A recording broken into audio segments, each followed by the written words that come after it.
Les autres vont venir. Bonjour et bienvenue. Bienvenue, merci aux intervenants, certains sont là, d'autres sont là. Merci à vous tous qui avez fait l'effort. Je parle et je remercie au nom des organisateurs, je ne suis pas le seul. Il y a l'AIT, il y a les syndicats, CGT, FO, CGC. Et puis aussi des indépendants. Nicolas en est un exemple. Pascal un autre. Voilà. Alors, la genèse de cet événement. En mars 2024, il y a eu une rencontre, ici même, Quelle place pour le travail aujourd'hui, animée par Nathalie Geneste. Les associations dites précédemment, et aussi la Vox Populi, ont dit on ne peut pas laisser ça comme ça, c'est trop intéressant, enfin, il y a trop de sujets qui ont été abordés, qui ont été soulevés, il faut faire quelque chose. On a décidé, tous ensemble, de faire sous forme de forum. C'était audacieux, parce que c'est un samedi matin, et on sait le mal qu'on a à se lever le samedi matin, et c'était une forme que l'on n'avait encore jamais pratiquée. Alors, remarque personnelle, un grand plaisir et une grande fierté, parce que personne n'a abandonné le bateau en route. Aussi bien les intervenants que les associations, tout le monde a suivi, tout le monde a participé à cette entreprise, et c'est un travail collectif, ça a été fait tout à fait main dans la main. Alors l'ARES que je représente est tout à fait concerné. Le S d'ARES, c'est social. Au papeterie de Condat, on a touché du doigt et du cœur ce que c'était les problèmes sociaux quand les relations et les relations qui vont avec. Et il y a aussi le et de éthique, parce que ce n'est pas qu'un problème socio-économique, c'est aussi un problème éthique, un problème de respect de la personne, de respect de la dignité de la personne, de toutes les personnes. Et dans notre raison d'être, nous pensons toujours que la parole, de prendre parole avec quelqu'un, eh bien cela prépare un monde plus humain, très modestement, mais cela humanise un petit peu le monde. Alors le programme, Madame Nathalie Geneste, que l'on remercie encore tout spécialement, docteur en économie, maître de conférence à l'Université de Bordeaux, je ne vous dis pas tous les autres titres, parce que c'est long, mais elle vous le dira sûrement, coordonnera et animera l'ensemble de la matinée. Ensuite, grand merci à elle pour avoir cette lourde charge. Elle ouvrira avec les réalités économiques du bassin d'emploi. Il faut toujours prendre les choses comme elles sont, car on ne fait pas de politique sociale autrement que sur des réalités. Les anciens se rappellent. C'était il y a 60 ans. Bien, ensuite, table ronde, c'est un gros morceau, où dialogueront l'intersyndicale, donc, je répète, la CGC, ensuite FO, et au bout, la CGT. Plus exactement, Jean-François Sarlat, Emmanuel et Philippe Delors. Voilà. Il y a aussi, on a la chance d'avoir Philippe Freiss, qui était représentant FO dans l'aéronautique d'Airbus, une grande compagnie, et qui a fait des négociations au plus haut niveau, en particulier des négociations de branche, hein, donc quelque chose. Il est le seul à en avoir l'expérience ici. Et puis c'est tout. Voilà. Ensuite, important et difficile sujet, égalité salariale homme-femme. Il n'y a pas que les femmes qui sont intéressées, les hommes ils sont sensibles aussi à ça. Il y a une loi, mais c'est l'application de la loi, si j'ai bien compris, qui est quand même délicate, voire un petit peu compliquée. Et partant des réalités sur lesquelles il faut toujours se poser, Bertrand Machat nous développera ça. C'est un sujet qui lui tient à cœur, qu'il veut, qu'il a vécu, qu'il vit actuellement. Petite pause pour réguler les niveaux de liquide, un quart d'heure, et après un sujet à débat qui ont été passionnés pendant la préparation. Passionnant, un sujet sensible, c'est inemployable. Vous avez entendu le point d'interrogation à la fin. Et aussi les guillemets. Et voilà. Inemployable, ça a été sujet à presque bataille. Voilà. Deux professionnels en mission vont nous aider à aborder le sujet. Marc Bayot, France Travail, et Catherine Queyroy, que vous avez vu faire une entrée triomphale, juste à l'instant. Ce sont des gens qui, justement, le travail, c'est de faire passer les gens de la catégorie des inemployables à la catégorie des employables. Parce que, oui, j'ai pas dit que Catherine Queyroy est directrice du CFAI, Centre de formation pour adultes, industrie. Alors ensuite, comment optimiser une équipe de 160 personnes vers le gain de millisecondes dans une écurie de course automobile? Alors là, on a la chance d'avoir quelqu'un qui a des attaches au Lardin, qui connaît le Lardin, et qui faisait ça, qui dirigeait une équipe, qui travaillait au micro pour gagner quelques millisecondes, et comment avoir une équipe qui travaille avec cohésion et enthousiasme, et professionnalisme évidemment. C'est Jean-Pierre Boudy, motoriste star, un journal espagnol, si Jean-Pierre, faut le dire, un journal espagnol avait fait un grand titre, le génie de Jean-Pierre Boudy, le génie de Peugeot Sport. Et il y avait sa photo dessous, je l'ai dans le téléphone. Ah ben quand même, si. C'est vrai. Voilà, il nous dira son parcours et comment son travail. Et interviewé par Pascal. En forme de conclusion, Nathalie Geneste fera un bref point sur la responsabilité sociale des entreprises, sujet à la mode, et que peut-être ouvre sur d'autres perspectives. Toutes les interventions sont suivies d'un débat, un libre débat, de libre parole, c'est-à-dire que vous tous, vous pouvez lever le doigt et poser des questions aux uns et aux autres, contester, y compris les intervenants, bien sûr. Par contre, le sujet est copieux, comme vous avez vu, donc il faudra faire des questions brèves, rassemblées. 30 secondes, par exemple. Voilà, sur la forme, tous les organisateurs, unanimement, ont adopté le cadre de l'ARES avec 2 points. La non-unanimité, c'est-à-dire que vous avez tout à fait le droit de ne pas être d'accord avec votre voisin, ni avec l'intervenant, et d'en rendre compte. Premièrement, on n'est pas un lieu de conversion, de prosélytisme, de propagande, voilà. Et deuxièmement, la phrase qui manquerait aux anciens, et qu'on est bien content de transmettre au nouveau, écoutez l'autre avec suffisamment d'attention et de bienveillance jusqu'à être capable de changer d'opinion. Écoutez l'autre. Voilà. Très important. Cet après-midi, ici même, aura lieu une page d'histoire qui sera actée et enregistrée avec M. Joseph Estoupe, qui devrait arriver, et qui était directeur de la papeterie de Condat de 1964 à 1977, et M. Lucien Lajoigny, délégué syndicat CGT dans la même période, aux papeteries, et aussi délégué national de toute la branche.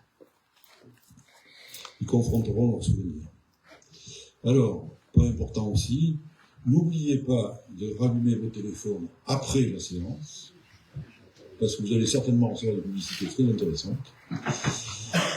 Des cassettes sont à disposition pour recueillir vos dons libres, utiles pour l'organisation de ce forum et des réunions suivantes. Ensuite, un pot d'amitié, qui sera servi là. C'est toujours très très utile, très important le pot d'amitié, pour pouvoir discuter, échanger avec les intervenants, entre vous, etc. Voilà. Alors je passe la parole à Madame Geneste, maître de cérémonie ce soir. Oui, ce matin pour commencer. Ce soir, on verra où on en est. On va y aller progressivement. Bonjour à toutes, bonjour à tous. Nathalie Geneste, donc maître de conférence en économie, effectivement, au sein de l'Université de Bordeaux. Et en matière de titre, ça serait tout, pour tout vous dire. En revanche, juste vous préciser peut-être mon attachement assez viscéral en tant qu'économiste à ce qu'est l'économie. Oikos nomos, la vie de la maison.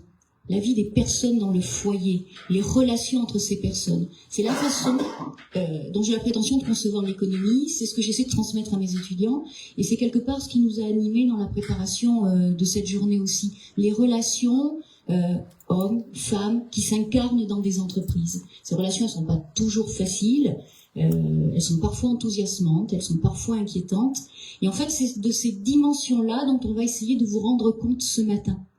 Et donc, en fait, de réalité économique du bassin de l'emploi, j'aurais pu commencer par vous présenter des chiffres, la structuration de la population, active, inactive, les catégories d'âge. Et je me suis dit que pour démarrer la journée, ça serait peut-être pas un bon choix stratégique. Surtout que le bassin d'emploi qui nous concerne, dans lequel nous sommes et que vous connaissez très bien, c'est un bassin extrêmement mixé, extrêmement hétérogène, dans lequel, certes, il y a des lignes de force, on va le voir, mais il n'y a pas de catégorie extrêmement marquée. On n'a pas une population extrêmement âgée, on n'a pas une population extrêmement jeune, on n'a pas un taux de chômage qui explose, au contraire d'ailleurs. Donc on a quelque chose d'extrêmement complexe, extrêmement subtil, et c'est de cette complexité dont on va essayer de parler ce matin, d'aller dénouer les fils de cette complexité. Pourquoi néanmoins s'attacher à notre bassin d'emploi? Parce qu'un bassin d'emploi, c'est un espace géographique. J'entends par là un espace, un territoire dans lequel des personnes résident, selon le vocabulaire officiel, c'est-à-dire des personnes vivent concrètement. Et ces personnes qui résident dans ce bassin d'emploi, elles espèrent y trouver un emploi, le plus souvent. Et de la même manière, les établissements, les entreprises qui sont installées dans ce bassin d'emploi espèrent, elles, pouvoir recruter la main-d'œuvre qui va répondre aux emplois qui sont proposés. C'est ça la logique simplifiée, mais c'est ça la logique du bassin d'emploi. Cette rencontre entre des offreurs et des demandeurs, entre des personnes désireuses de travailler et des entreprises désireuses de les recruter. Autrement dit, cette zone, cet espace géographique, c'est l'espace pertinent pour la réflexion des individus, pour la réflexion des entreprises, pour la réflexion politique, nationale et dans sa déclinaison territoriale, locale, au plus près. Qu'est-ce que les acteurs politiques peuvent engager sur ce territoire à la bonne échelle, à l'échelle qui va être l'échelle de l'efficacité et de la reconnaissance des personnes. Pour engager des politiques efficaces, des politiques utiles, des politiques sociales, des politiques économiques, encore faut-il poser un bon diagnostic sur le territoire, encore faut-il correctement le connaître. Et si je regarde le bassin qui nous occupe, le bassin qui est le nôtre et dont nous allons parler ce matin, je peux le qualifier en quelques lignes, quelques idées forces. C'est un bassin dont la notoriété est forte. Quand je dis notoriété, vous l'avez compris, je ne dis pas popularité. C'est-à-dire que ce bassin, il est connu à l'échelle nationale, il est connu à l'échelle internationale, parce qu'il bénéficie de pôles d'attraction, de pôles de référence. Donc c'est un bassin qui est connu. Attention à la notoriété, parce qu'on peut se faire une fausse idée de ce que l'on croit savoir du territoire. Mais il est connu, ce bassin. Deuxième caractéristique, je vous le disais un petit peu tout à l'heure, c'est un bassin que je qualifierais de mixte. On a un territoire qui est rural et urbain. On a un territoire qui est le prolongement des plaines aquitaines, que l'on est en train de quitter, et qui est le premier pied, le premier pas vers les contreforts du Massif central. Donc il est mixte, il est intermédiaire, ce qu'on appelle souvent des territoires de transition en aménagement du territoire, de transition géographique. C'est un territoire de passage. Et là aussi, ça peut être une opportunité, ça peut être un inconvénient. Et c'est un territoire de passage notamment qui se connecte, qui se raccroche au bassin de Brive, qui n'est pas si loin.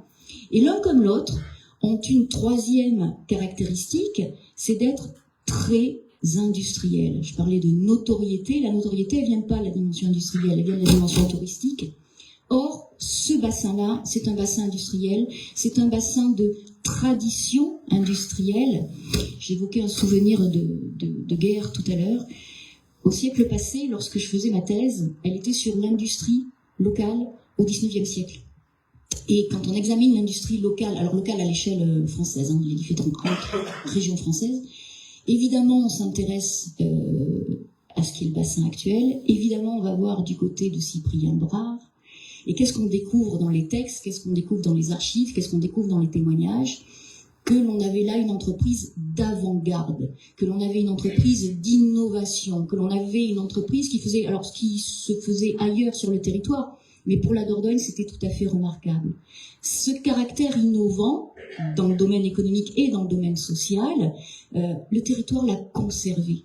Et ça s'est traduit par de très belles réussites industrielles, là encore. Les papeteries que l'on a évoquées, sur lesquelles on reviendra évidemment, en sont un exemple. Donc il y a de l'innovation, il y a de l'avant-garde, il y a des réussites extraordinaires, emblématiques, et puis il y a des soubresauts, il y a des chaos, il y a des ruptures, il y a des déceptions, il y a des déflagrations. Je suis en train de vous faire une revue de presse des adjectifs depuis 12 mois, 18 mois. Hein. Et il y a une crise sociale qui s'installe. Notamment quand on a un emblème, quand on a une entreprise forte, et que cette entreprise entre en difficulté, et ben ça réinterroge le territoire. Ça réinterroge comment ce territoire se pense, comment il se vit et comment il peut être perçu de l'extérieur. Autrement dit, ça met le territoire, ça met le bassin de l'emploi sous le feu d'un certain nombre de défis, sous le feu d'un certain nombre d'enjeux. Ces enjeux, il y en a au moins trois que je souhaiterais vous présenter ce matin, je souhaiterais évoquer ce matin. Premier enjeu, aujourd'hui, 2024, il s'agit pour le territoire, comme pour tous les territoires d'ailleurs, de se mobiliser autour des problématiques de transition écologique. Alors, c'est très à la mode, c'est très nécessaire, c'est imposé par les institutions et la loi, mais pourquoi je vous en parle ? Parce que qui dit transition écologique dit mobilité.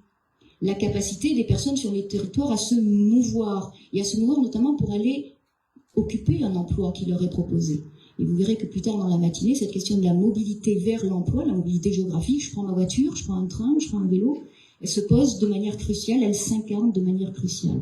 Donc la mobilité et évidemment les questions de performance énergétique également. Le deuxième défi, le deuxième enjeu pour le territoire, c'est un défi, un enjeu de diversification.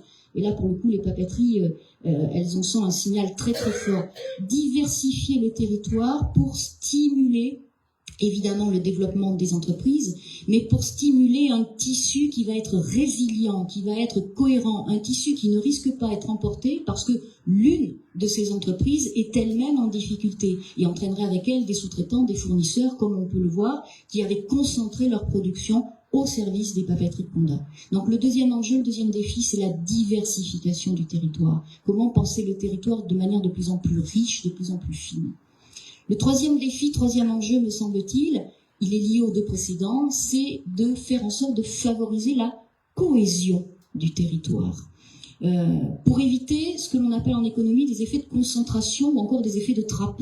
C'est-à-dire que sur l'ensemble de ce bassin, on aurait des zones urbaines, par exemple, avec de l'emploi, voire de l'emploi qualifié, et puis on aurait des zones plus rurales, plus éloignées, où là l'emploi serait plus complexe, serait un emploi de service à la personne, sans que ce soit péjoratif du tout, mais ne serait que ça, ou ne serait un emploi que touristique. Et quand vous avez des zones comme ça, avec des concentrations et des trappes, les concentrations deviennent vite des concentrations problématiques du point de vue social, et les trappes deviennent vite des trappes de pauvreté. Donc le territoire, il faut essayer de le penser de manière cohérente, le mettre en cohésion, de manière à ce qu'il soit irrigué par les uns et par les autres un petit peu partout. Et donc l'ensemble de ces défis, l'ensemble de ces enjeux vont permettre de considérer comment on peut attirer des jeunes, retenir des jeunes dans l'emploi, les maintenir, les faire rester sur ce territoire, les faire enrichir ce territoire par leur activité professionnelle, par leur implication dans les associations, par leur consommation évidemment, c'est-à-dire au service des commerces du territoire, de manière à bâtir, si je tiens compte de tous les éléments que je viens de vous présenter, ce que l'on appelle, une fois encore, des écosystèmes résilients et cohérents. Alors, une périphrase un peu complexe pour dire économie. Oikos, nomos, des relations entre des hommes, des femmes, des entreprises, des écosystèmes résilients et cohérents. Donc, répondre à ces enjeux, répondre à ces défis, ça nécessite d'identifier correctement quels sont les acteurs sur le territoire, quelles sont leurs possibilités, quelles sont leurs marges de manœuvre et quelles sont leurs entraves. Pour cela, ce matin, on va procéder en 4 temps. Premier temps, on va s'intéresser à l'attractivité et la pérennité en matière d'emploi, telles qu'elles peuvent être appréhendées sous l'angle du dialogue social.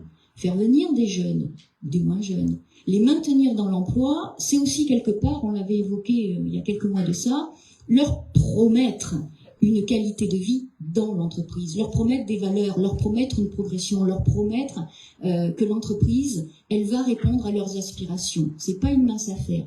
Cette promesse-là, elle s'incarne dans le dialogue social, c'est ce que l'on verra dans un premier temps à travers la première table ronde.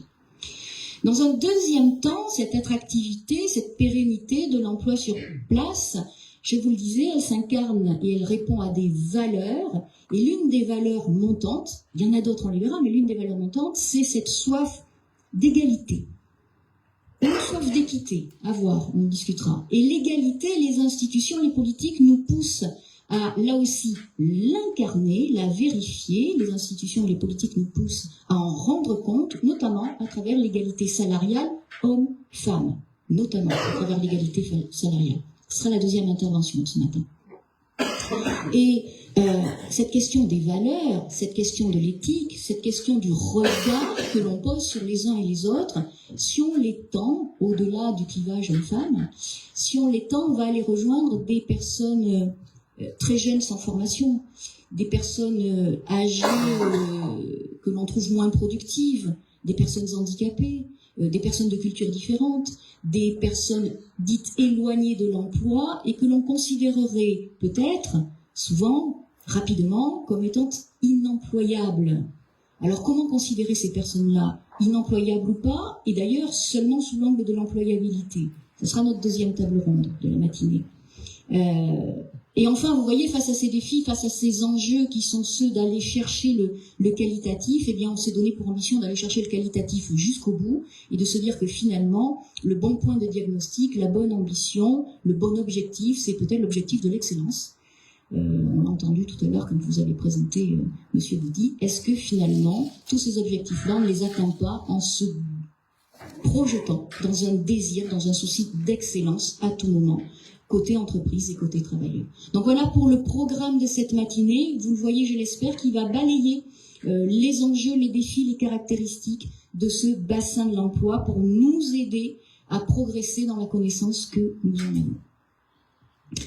J'en ai donc terminé sur l'annonce du menu et on va rentrer dans le... Alors je ne sais pas bien si c'est la soupe périgourdine... On va voir ce qu'il en ressort. Première table ronde que je vous propose d'écouter, c'est une table ronde sur le dialogue social. Alors, quand on parle de dialogue social, l'universitaire que je suis, vous l'avez remarqué, elle aime bien toujours poser des définitions, parce qu'ensuite il est toujours intéressant d'aller les décortiquer et les démonter, ces définitions. Alors, si je cherche la définition de dialogue social, et évidemment, messieurs, je vais vous interpeller là-dessus. C'est, je cite qui? L'Observatoire international du travail, donc va une définition internationale assez communément admise ou en tout cas récupérée. Le dialogue social, disais-je, c'est tout type de négociation, de consultation ou simplement d'échange d'informations entre les représentants des gouvernements, des employeurs, des travailleurs et selon des modalités diverses. Définition assez vaste.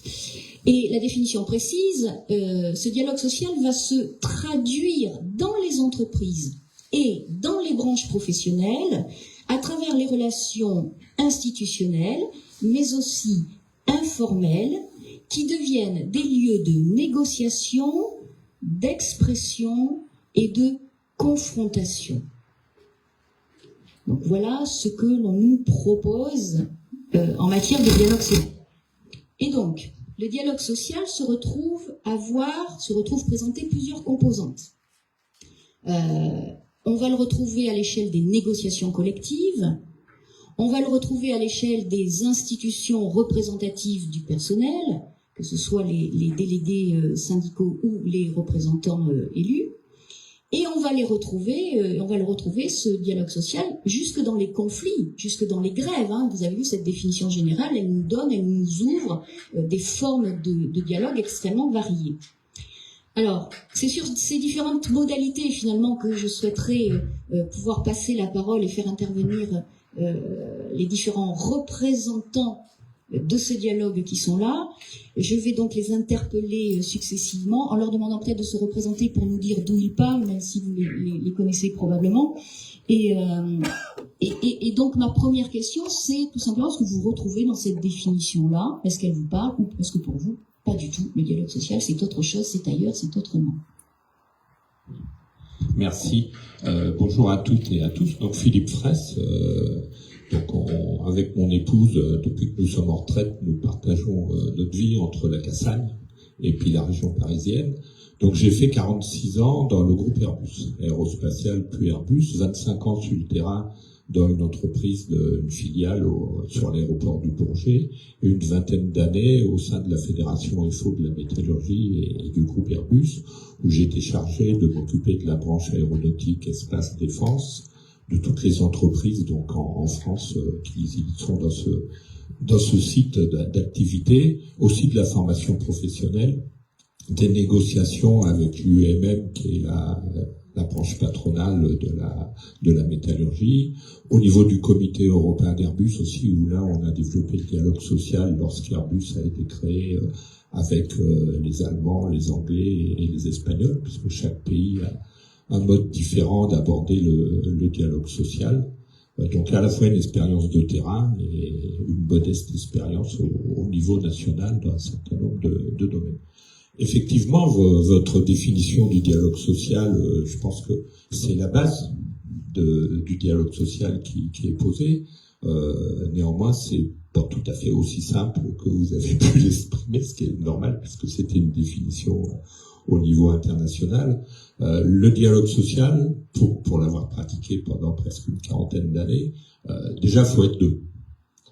Faut qu'il y ait les représentants patronaux et les représentants des salariés. Le point primordial aussi, je pense, on le développera après, il faut qu'il y ait une confiance entre les deux partenaires. On a le droit de pas être d'accord, c'est souvent le cas. Faire du dialogue social quand tout va bien dans l'entreprise ou au niveau national, c'est simple. Quand ça va mal, c'est beaucoup plus compliqué. Faut aussi avoir la volonté des deux côtés d'aboutir. Parce qu'on a connu aussi des entreprises qui, parce qu'elles avaient fait une réunion de CSE ou présenté en comité de groupe une restructuration, elles estimaient qu'elles avaient mené le dialogue social et fallait passer à l'étape d'après. C'est pas tout à fait de cette manière-là qu'on pouvait voir les choses. Alors moi, j'ai eu la chance d'être à la fois dans une branche professionnelle et dans une entreprise où le dialogue social, dans la métallurgie ou Airbus, a toujours été mis en avant et on a toujours réussi à trouver des solutions, à la fois pour l'intérêt des salariés, bien sûr, et aussi pour la pérennité ou de la branche industrielle ou de l'aéronautique. Dans la métallurgie, bien sûr, l'aéronautique va bien, mais il y a quand même tout un tas d'autres branches, l'automobile avec l'arrivée de l'électricité, ou d'autres branches qui ont été la sidérurgie à une époque qui ont été sinistrées. On a pu régler autant que faire se peut toutes ces problématiques grâce à un dialogue social de qualité. Et je serais tenté de dire, le dialogue social, on le privilégie au niveau des partenaires sociaux, et moins le gouvernement s'en mêle, mieux on s'en porte, surtout dans la situation actuelle. Il est important qu'il y ait d'ailleurs le Premier ministre dans sa déclaration de politique au niveau de l'Assemblée nationale et du Sénat a indiqué qu'il voulait relancer le dialogue social, puisque ces dernières années, le dialogue social a quand même été mis de côté par les dirigeants que nous avons depuis 2017, ce qui n'a pas été toujours le cas précédemment. Voilà, en introduction, en réponse à votre question, je pense qu'on pourra débattre après. Merci, bonjour tout le monde. Nicolas Germy, donc j'ai le plaisir de co-diriger un groupe qui s'appelle Cofidure. Donc on fait de la sous-traitance électronique, on est dans la production des services en électronique. Dans notre groupe, donc on a 4 sites, 3 sites en France et un site en Tunisie. On a à peu près 600 collaborateurs pour un peu moins de 100 millions d'euros de chiffre d'affaires. Et on a donc une usine depuis plus de 50 ans à Boulazac, Périgueux-Boulazac. que j'ai le plaisir de diriger depuis pas mal d'années. Et puis bon, beaucoup d'entre vous me connaissent puisque j'ai 44 ans, et ça fait 44 ans que j'habite à la Vacherie. Voilà, je suis pas très loin, et donc je peux peut-être aussi aller dans le sens de ma jeunesse sur le rôle de l'industrie finalement, qui est important, plus important que ce qu'on imagine dans notre territoire, où on parle beaucoup de tourisme, c'est très important, on parle d'agriculture. Évidemment, l'industrie est prégnante, en particulier dans ce coin du territoire qui nous est cher. Pour introduire effectivement sur cette notion de dialogue social, vous l'avez dit, il faut être deux. Alors vous voyez, on dit il faut être deux, mais mesurer la solitude du chef d'entreprise, puisque je suis tout seul face à mes camarades, mais essayer de dialoguer quand même, vous voyez. C'est souvent comme ça. Plus sérieusement, vous avez raison, pour dialoguer, il faut être deux partenaires. Par contre, c'est vrai que c'est pas du tout c'est notre boulot, hein, on est là pour ça, les chefs d'entreprise, mais c'est pour mesurer aussi, Madame Jeunesse parlait tout à l'heure de la gestion qu'on doit avoir à la fois pour faire vivre le dialogue social dans nos entreprises, pour faire en sorte que les choses se passent le mieux possible dans des conditions qui sont pas toujours simples, hein, la vie économique elle est pas toujours simple.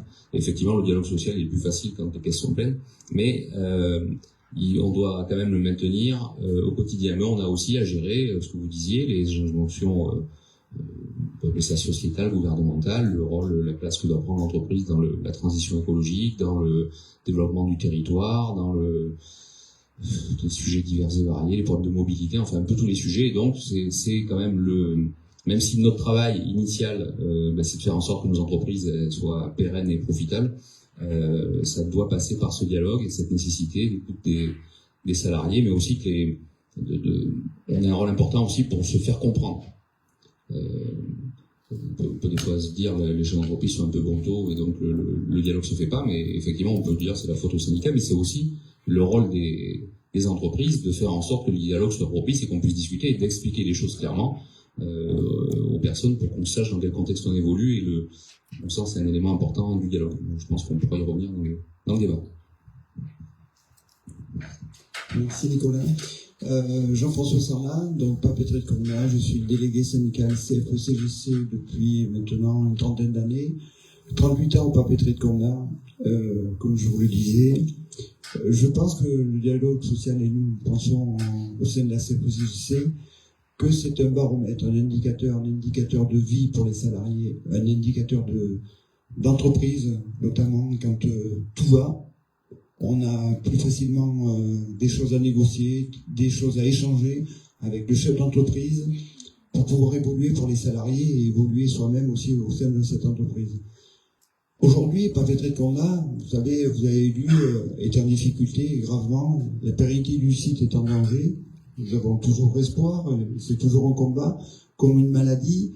Mais malheureusement, ce dialogue social, pour ce qu'on connaît aujourd'hui, est vraiment très difficile. Pourquoi il est difficile? Parce que la conjoncture en négociation avec les autres pays, l'abandon de l'État, comme nous l'avons connu, qui préfère privilégier des entreprises ou des industries plus pérennes, ont tendance à faire péricliter des entreprises, notamment comme le papier, et notamment Papeterie de Cornat, puisque nous étions la dernière entreprise de France et qui malheureusement est partie en Italie et en Espagne. Donc pour finir sur le dialogue social, nous avons espoir que l'avenir, malheureusement on a vu que le gouvernement, en intermédiaire de M. Macron, n'a pas permis le dialogue social, on l'a vu sur les retraites, et c'est aussi un bon contre-exemple.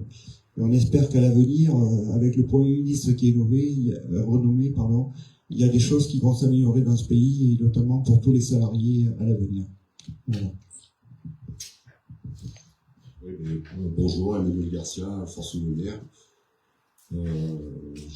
Jean-François Sarlat a tout dit. Au niveau du dialogue social à Cornat, on est déjà venu. Voilà. Donc, je pense que j'ai rien d'autre à rajouter.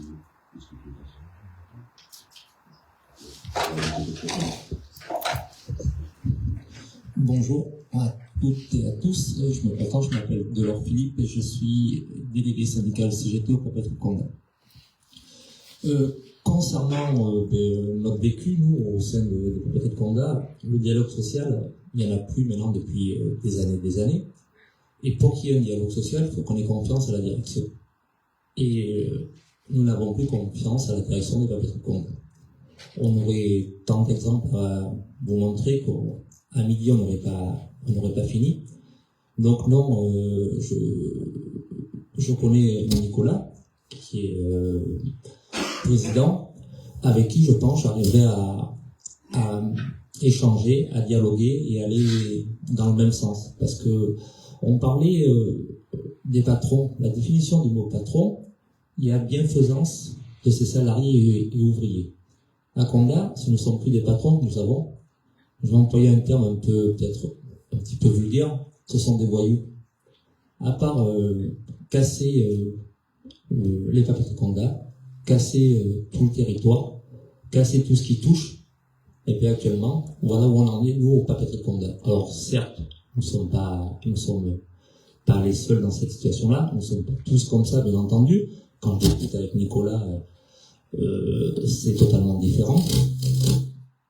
Donc voilà, nous, on est au sein des papeteries de Condat. Et je vais finir là-dessus, et je me pose la question, sommes-nous les personnes adéquates, Jean-François Sarlat, Emmanuel Garcia et moi-même, pour négocier actuellement papeterie de Condat? C'est une entreprise qui tient à cœur. Peut-être que si c'était d'autres élus qui ont moins de vécu au sein de l'entreprise, qui ont moins de vécu au sein du territoire, peut-être, je dis peut-être, qu'ils arriveraient à négocier des choses que moi.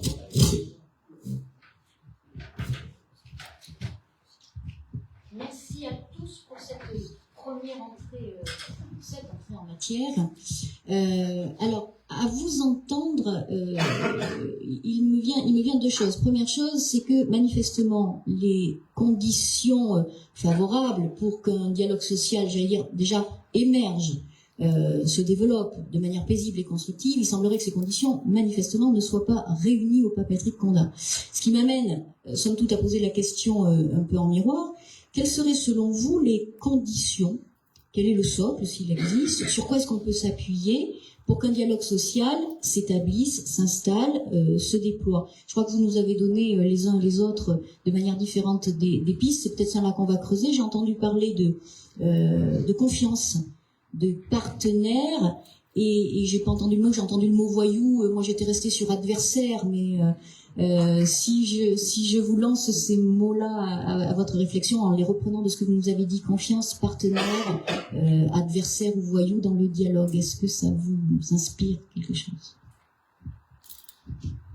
Alors, voyou, ça m'inspire pas grand-chose, mais comme je l'ai dit tout à l'heure, j'ai eu la chance d'être dans un groupe et une branche où on discutait en confiance pour trouver des solutions.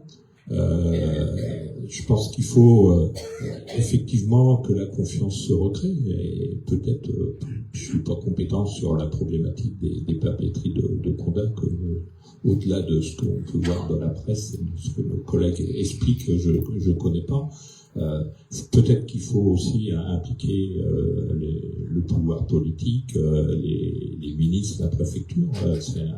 La papeterie de Condat, lorsqu'il y a une grande entreprise, quelle qu'elle soit, comme vous l'avez expliqué, dans un territoire, l'ensemble du territoire est inondé et vit grâce à cette entreprise, à la fois les commerces.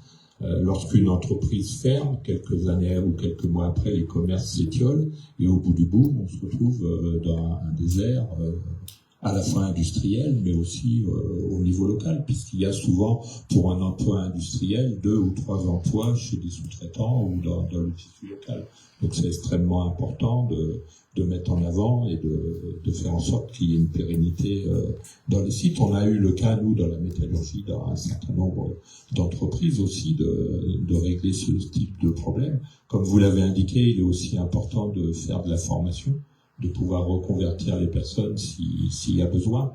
Néanmoins, lorsqu'on ferme une entreprise, notamment quand nos collègues viennent de l'expliquer, ils ont passé des dizaines d'années, ça peut toujours être un drame important. Et les reconversions sont pas toujours évidentes.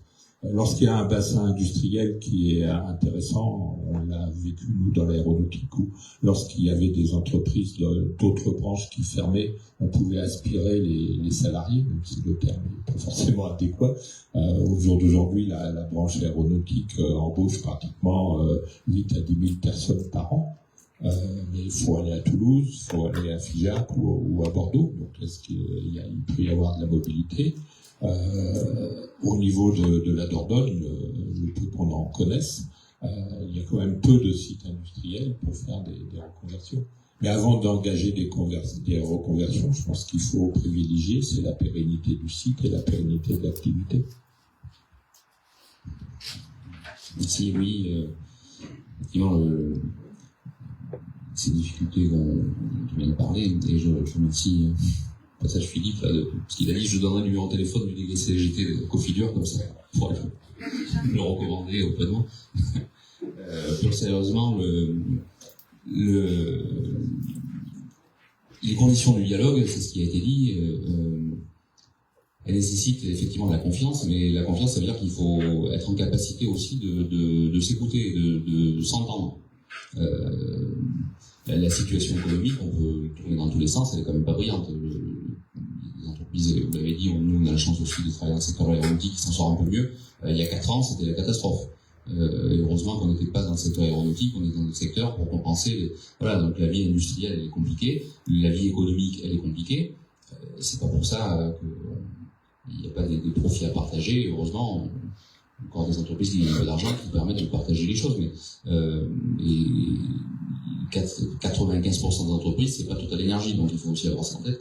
Donc les conditions du dialogue, ça veut dire qu'il faut que le rôle, je vous l'ai dit tout à l'heure, à mon avis, du chef d'entreprise, c'est d'être assez clair sur les choses, c'est-à-dire dire clairement les chiffres quand ils sont bons, parce que quand ils sont bons, on va essayer de se partager un peu le gâteau, et puis quand ils sont mauvais, on va tous essayer de faire attention pour passer le cap. C'est comme ça qu'on avance dans une boîte.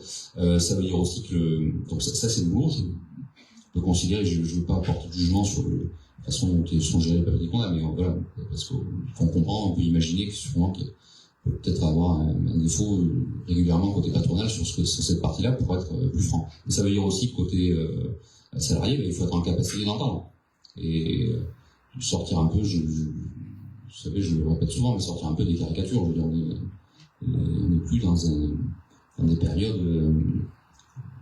Je le dis souvent de façon un peu provocatrice, mais on n'est plus dans la lutte des classes. C'est à mon avis, dans les entreprises aujourd'hui, il faut passer ce cap-là. Donc, et effectivement, la difficulté qu'on a est un peu différente, on a compris. Mais d'être toujours dans un conflit permanent, je pense, peut-être que M. Freiss pourra aller dans ce sens-là aussi, on voit bien que depuis une quarantaine d'années quand même, et même s'il y a encore des tensions, je pense que dans la plupart, je parle en tout cas des PME, des ETI, des entreprises de taille intermédiaire ou les petites entreprises, le dialogue il existe un peu plus facilement et on est un peu dépassionné des débats en ayant les méchants patrons, les gentils salariés. Bon, il faut sortir un peu de ça.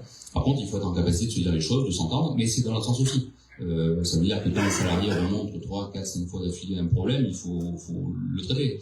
C'est pas juste pour pleurnicher, donc il faut qu'il y ait ce niveau. Ça veut dire qu'il faut de la confiance, il faut qu'il y ait de la durée. Ce qui est peut-être plus facile dans des petites entreprises comme les nôtres ou des entreprises moyennes, c'est qu'il y a une certaine stabilité du management, donc c'est peut-être on se connaît un peu mieux.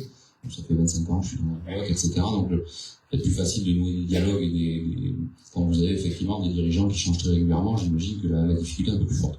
Mais en tout cas, on fait toujours au même sujet, il faut être deux pour dialoguer, et je pense que la confiance elle est importante.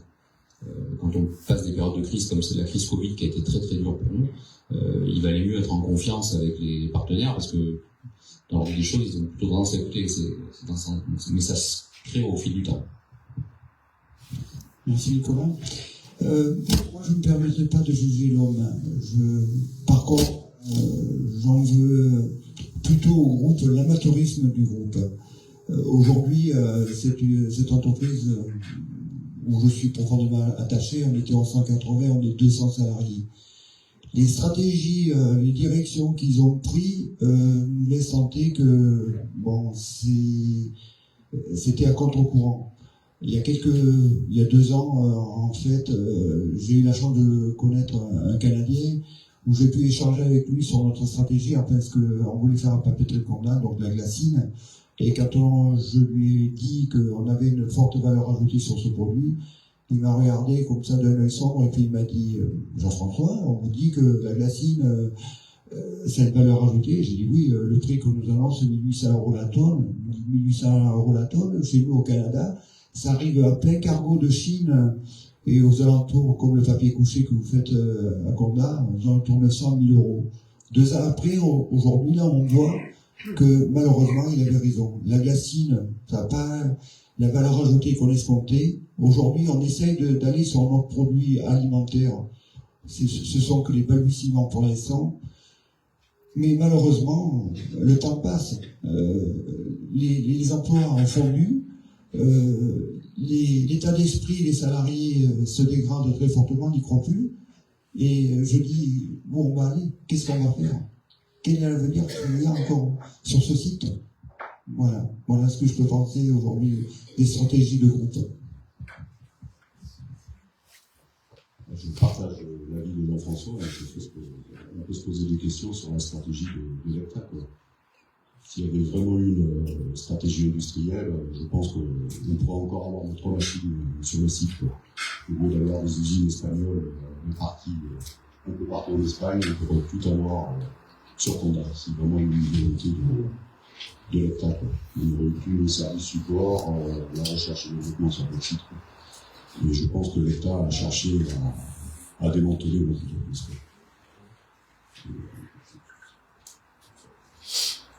On se sent complètement abandonné aujourd'hui. On se demande où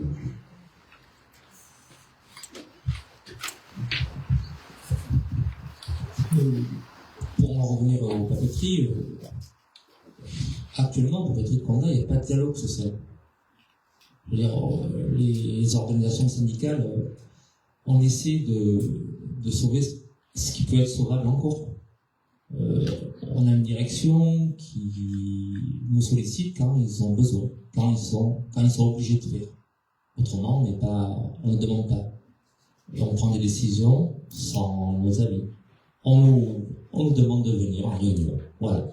On voudrait être ça vous va, tant mieux, ça vous va pas, c'est pareil. Quand on leur dit qu'on a l'impression que l'usine est en train de mourir et qu'on va pas tarder à mourir, on ne dit même plus « Oh ben non, vous inquiétez pas, ça va évoluer ». Non, encore dernièrement, on a demandé à notre directeur si on passait l'année 2025 pour maintenant qu'on passe 2024. Il y a 10 ans de ça, le directeur leur a dit « Non, vous inquiétez pas, on va trouver des solutions maintenant ». Mais il nous dit « Oui, ça va être très compliqué ». Donc, non, au papier de Condat, il n'y a plus de dialogue social. Et comme on disait tout à l'heure, si on n'est pas deux, je ne dis pas que les syndicats ont toujours raison, hein, même si c'est souvent le cas, mais je veux dire que le patronat n'a pas toujours raison. Quoi. Je veux dire que nous, on est de Condat, nous, on aime notre société, nous, on aime notre territoire, et on voudrait déjà, pour nos familles, que Condat vive le plus longtemps possible, pour le territoire, pour nos aînés, pour tout ce qu'on nous a laissé. Mais on est en train de voir que quelqu'un est en train de s'effilocher jour après jour. Et on va pas plomber l'ambiance, mais franchement, nous sommes très très inquiets pour l'avenir assez proche des papeteries de Condat.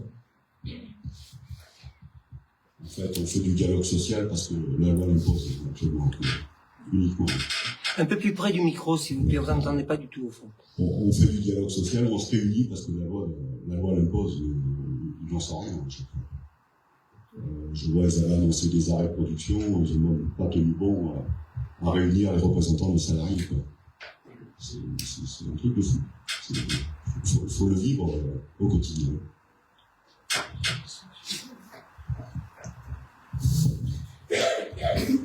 Alors, parce que je suis la patronne du temps ce matin, et que le temps file, une dernière question qui va nous permettre, je l'espère, de nous projeter d'ailleurs dans la présentation qui va suivre. Si je fais un petit pas de côté pour vous présenter des réflexions dans un secteur que je connais bien, sur lequel j'interviens, qui est le secteur des établissements sociaux et médico-sociaux, quand on interroge sur ces questions du dialogue social plus ou moins serein, plus ou moins solide, plus ou moins avorté parfois, il revient de plus en plus dans les enquêtes et les études que l'on mène une demande de la part des salariés de forme de management et, j'allais dire, d'absence de dialogue social qui confinerait à du paternalisme.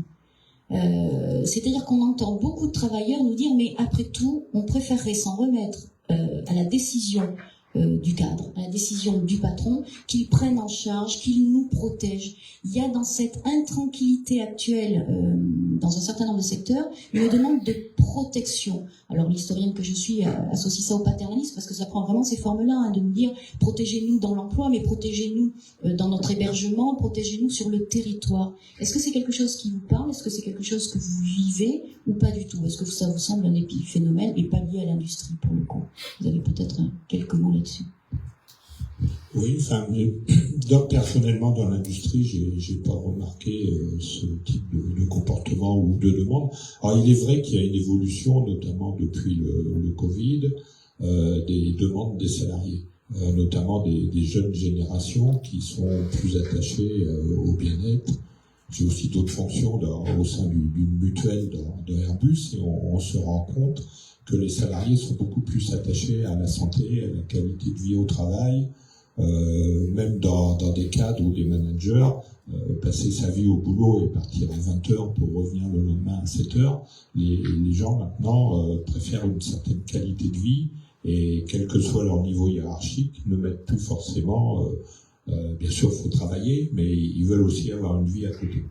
Maintenant que ce soit du paternalisme ou qui souhaite une sorte de protection, alors, dans les gros groupes, les salariés sont, entre guillemets, si je peux m'exprimer ainsi, cajolés. Il y a des comités d'entreprise, il y a tout un tas d'activités socio-culturelles qui sont mises en place par la direction, des mutuelles, un tas d'avantages en nature, ce qui n'est pas forcément le cas dans les petites PME, parce qu'elles n'ont pas forcément les moyens.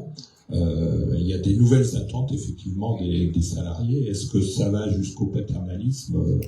Je n'ai pas remarqué parce que les salariés ne souhaitent pas forcément qu'on revienne au poil codé avec une usine et puis les logements à côté et les jardins ouvriers. Je ne pense pas qu'on en soit là et qu'on souhaite revenir dans ce genre de choses. Néanmoins, il y a des attentes nouvelles, ce qui est normal. Dans les années 80 ou 90, à l'époque où j'étais jeune, les salariés avaient aussi des attentes particulières.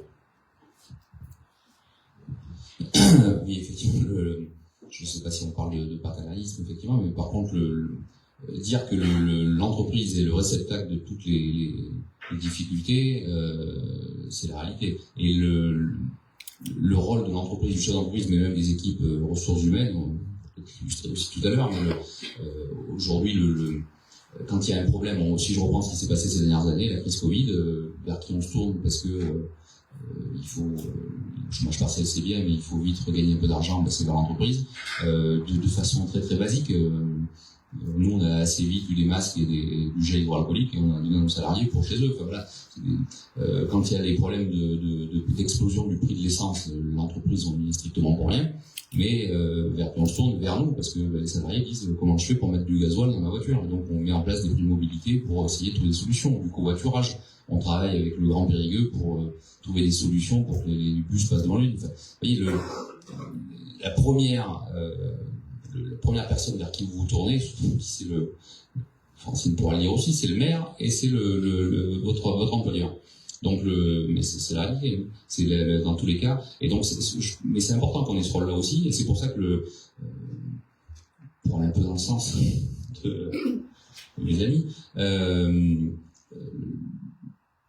Quand je dis qu'il faut sortir des caricatures, vous voyez bien que c'est pas des syndicalistes forcenés, fait comme ça, on peut le connaître par le passé, même ici, il faut se le dire aussi, il n'a pas toujours été grandiose, mais en tout cas, il y a des gens qui sont attachés à leur boulot, qui n'ont qu'une envie, c'est que leur usine tourne, et malheureusement, le contexte, je ne vais pas rentrer dans le détail là-bas, mais le contexte économique est hyper difficile, et, bon, voilà, pour beaucoup de raisons, ça ne marche pas, mais ça veut dire qu'on a des gens qui ont envie que ça se passe. Et donc, pour faire aussi leur porte-parole, on parle de paternalisme, l'ingratitude aussi du rôle des élus, il faut le souligner. C'est très difficile d'être élu dans une entreprise, parce que je le vois dans notre entreprise. On parle de dialogue social, c'est pour ça que la communication, la discussion aussi avec les salariés, elle est importante, avec l'ensemble des salariés, parce que souvent, nous, quand dans l'ensemble, je touche du bois, j'espère que ça fait pas mal d'années qu'on n'a pas eu de grève, on a signé des accords à peu près tous les ans, mais parce qu'aussi on est dans une période qui vont à peu près bien. Si ça allait moins bien, ça serait peut-être pas le cas. Mais la plupart du temps, quand on signe un accord, il y a des salariés qui sont pas contents parce qu'ils disent vous avez trop lâché. ou s'il n'y a pas d'accord, c'est que vous n'êtes pas assez loin. Donc l'ingratitude de ce rôle, il est difficile aussi. Donc on a quand même un travail à faire ensemble toujours pour faire en sorte que les salariés aussi comprennent ce qu'on fait. Et pourquoi, si on n'a pas réussi mieux, il faut aussi que les entreprises s'engagent pour le faire passer et l'expliquer et soutenir par moments. Ça me paraît paradoxal ce que je dis, mais c'est comme ça qu'on arrive à construire un dialogue sur la durée. Alors nous, je veux dire pas Patrick Condal, le paternalisme, ça n'existe plus. Ça a eu existé, oui. Je voudrais rendre un hommage à M. Estoupe, qui a été, pour mes parents, la génération précédente, un grand patron, et qui a permis justement à ses salariés de pouvoir construire des maisons, de pouvoir avoir des logements, de pouvoir venir travailler au Papeterie de Condat, aménagement de cars. On peut regretter, ça allait aussi loin dans le temps, parce que ça c'était il y a à peu près, je dirais une cinquantaine d'années, entre 45 et 50 d'années. Mais je peux vous dire aujourd'hui que à Papeterie de Condat, le paternalisme, ça n'existe plus. Dernier exemple, on avait une assistance sociale. L'assistance sociale, vous savez, comme le mot le dit, c'est pour faire du social. Pour une courroie de transmission, il y a des gens malheureusement qui sont dans la panade, excusez-moi l'expression, et qui ont besoin d'avoir un interlocuteur dans l'entreprise pour pouvoir parler de problèmes financiers ou autres. Dernier exemple, ils nous ont dit non, on n'est pas là pour faire du social, il y a des instances ailleurs, il faut vous débrouiller. Il faut se débrouiller comme l'informatique aussi aujourd'hui. Aujourd'hui, les bulletins de paie vont être dématérialisés. Il y a des gens qui n'ont pas forcément les commodités comme aujourd'hui on peut avoir les photocopieurs et tout ça. Et là, on n'est pas là pour faire les photocopies aussi pour les salariés. Vous recevrez ça chez vous et puis voilà. Donc, ce désintéressement des salariés montre une fois de plus que malheureusement, en Condat, c'est plus ce que c'était. Oui, c'est sûr, c'est tout ce que c'était. Du paternalisme, il y en a eu à l'époque de M. aussi, maintenant on en est très loin. On a plus de réseau d'eau potable à Condat. On est obligé d'avoir des fontaines à eau. On se paye l'autonomie de travail. C'est un truc de fou. Donc le paternalisme, je sais pas où on est aigri, quoi. Très très aigri.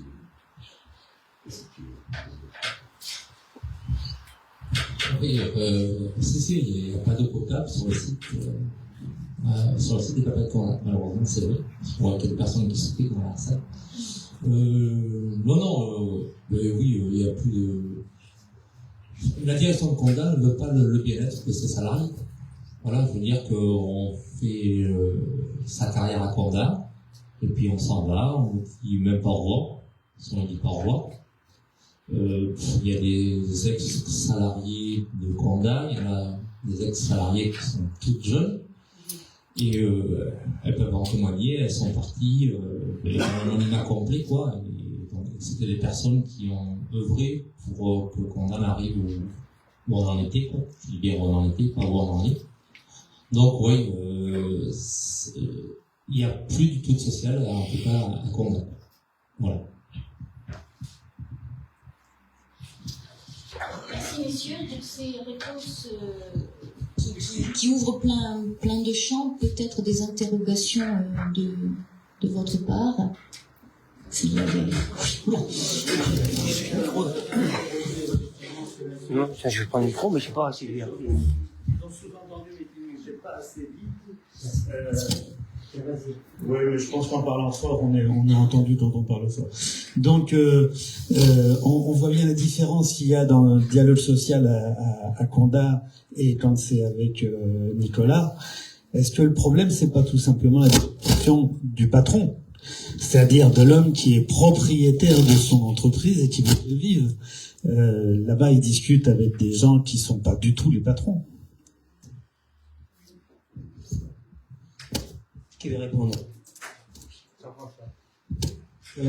Pour nous, en fait, nous, on est un groupe par rapport à Nicolas où c'est une entreprise, une taille moins importante. Le dialogue social est pas le même. Et du fait que l'entreprise est en crise et en difficulté financière, on ne peut pas avoir le même échange et le même rapport social, en fait. Voilà. Je vais passer la parole à Nicolas, il va vous expliquer lui pour nous. Oui, raison. C'est vrai que je le disais tout à l'heure, c'est certainement plus facile il y a deux conditions qui sont plus faciles. La première, je le redis, je le renvoie depuis tout à l'heure, mais c'est plus facile de dialoguer quand on gagne de l'argent, hein, quand il y a des perspectives de business, quand il y a une stratégie sur le long terme, quand on a des belles perspectives, c'est plus facile de dialoguer. Après, c'est vrai que dans des entreprises comme les nôtres de taille intermédiaire, évidemment, il y a des liens qui se créent plus facilement et on peut imaginer, peut-être mieux se comprendre. Mais c'est pas une science exacte, mais c'est ce qu'on peut faire. Mais je vais laisser la parole à M. Fass, il pourra dire aussi que dans des grandes entreprises comme chez Airbus, on a pu construire, je crois, un dialogue et puis on n'a pas eu le temps de beaucoup en parler parce que la matinée passe vite, mais on a signé au niveau de la nationale avec la métallurgie, donc au niveau de l'UMM, un accord de branche nationale auquel vous avez participé il y a quelques mois, donc qui illustre aussi le fait qu'on peut faire des avancées pour tout le monde au travers de ces négociations. Merci. Oui, vous avez raison, entre le patron qui est propriétaire de son entreprise et qui va forcément y être attaché et le groupe international, voire étranger, il n'y a pas tout à fait, peut-être que pour les papeteries de Conda, c'est un point sur la carte du monde et sur l'ensemble des problématiques du papier et de ce groupe industriel. On est attaché, nous, bien sûr, à ce que les groupes restent le plus longtemps français, à la fois pour l'indépendance de notre pays. On est intervenu, nous, dans la métallurgie sur Photonis, qui est à Brive, qui, il y a quelques mois, a failli être vendu. Il y avait les Russes, les Israéliens et les Américains qui étaient sur le coup, puisque Photonis est leader dans le domaine de la vision de nuit pour les militaires. Même l'armée américaine achète les composants pour ses jumelles à intensification de lumière chez Photonis. Et on a fait des démarches au niveau de l'État à Bercy de manière à ce que ce soit un fonds commun de placement français qui récupère l'usine. Il est absolument important à la fois de négocier et avoir des vrais interlocuteurs en face de nous, et non pas des actionnaires. Alors c'est vrai, à Airbus, il y a aussi des actionnaires maintenant, puisque l'État a lâché ses parts, mais il y a aussi une industrie majeure au niveau national qui fait en sorte que l'État est extrêmement attentif à ne pas diversifier et laisser partir tout cela à l'étranger. On a renégocié, comme l'a dit M. Derby, la convention collective nationale qui datait de 1950. Et il y avait des conventions collectives dans chaque département. Il y en avait plus de 70. Il y avait une convention particulière pour les entreprises du froid, de la sidérurgie.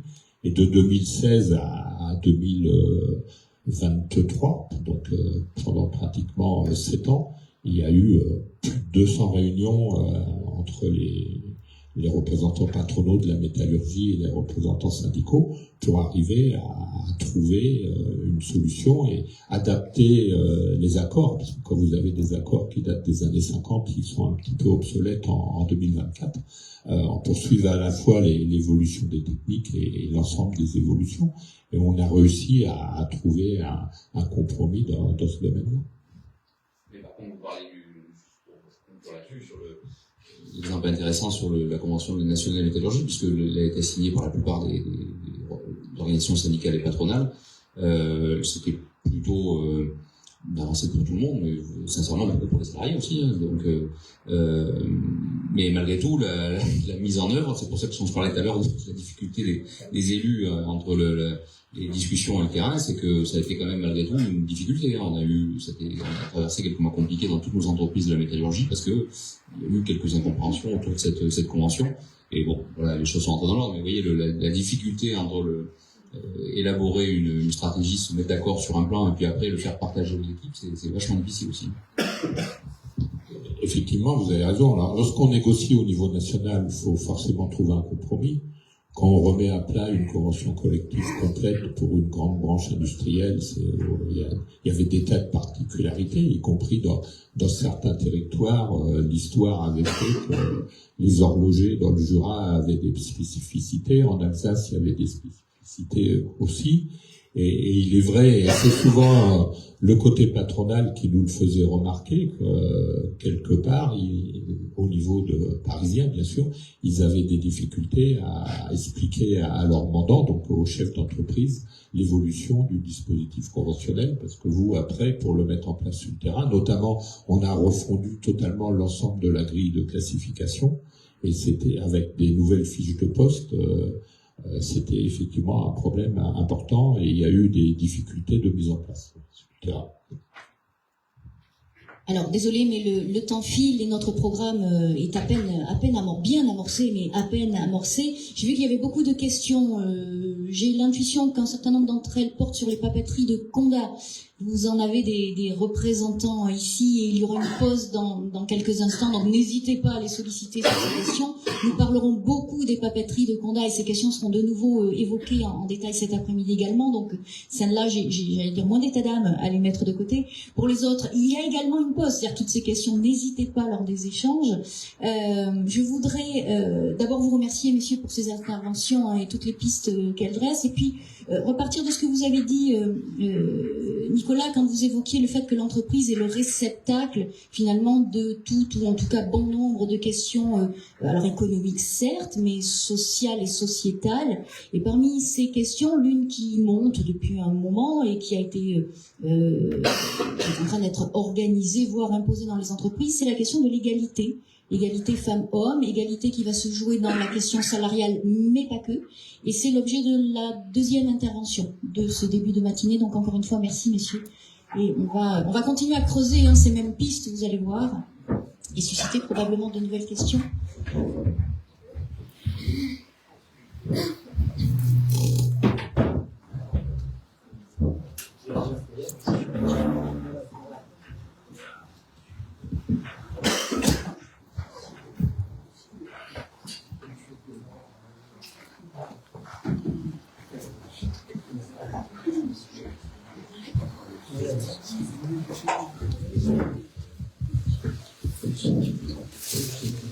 Cette fois-ci, non pas une table ronde, mais une présentation, un partage d'expériences très riches. C'est monsieur Bertrand Machat qui va se présenter et nous dire lui aussi d'où il parle, et vous comprendrez ainsi de manière plus immédiate la teneur de son propos. Donc je vous l'annonce sous l'angle de l'égalité femmes-hommes dans l'entreprise. Vous allez voir comment il l'aperçoit, comment il la pratique. 20 minutes. Vous me rappelez l'ordre si je déborde. Bonjour à tous. Merci à Madame Jeunesse et à Monsieur Delage pour l'invitation pour aujourd'hui. Donc Bertrand Machat. Alors comme indiqué dans la brochure, je suis ancien DRH et actuellement formateur et consultant originaire de la région et basé à Brive. Pour cette intervention, je vais vous donner le programme. Enfin, ce sera relativement court puisque le temps nous est compté. D'abord, je vais vous dire une chose, c'est que je n'ai pas respecté le thème, ou pas totalement respecté le thème que Monsieur Delage m'a fixé. C'est-à-dire que le thème tel qu'il est indiqué, c'est... Vous m'entendez bien? Je parle assez près du micro. Alors, je reste debout, c'est le défi de l'égalité salariale homme-femme. En fait, je vais parler de l'égalité, pas seulement salariale, mais de l'égalité homme-femme. Bon, je suis désolé, ça sera un peu complémentaire, mais on parlera aussi beaucoup des rémunérations. Sur le plan, alors j'ai une remarque sur la table ronde qui m'a beaucoup intéressé précédemment. Si les vêtements du travail sont pas fournis par l'employeur, c'est qu'il ne respecte pas la loi. Donc, normalement, il doit fournir tous les vêtements qui sont comme tous les équipements pour le travail habituellement. Voilà. Bon, enfin, on aura l'occasion d'en reparler.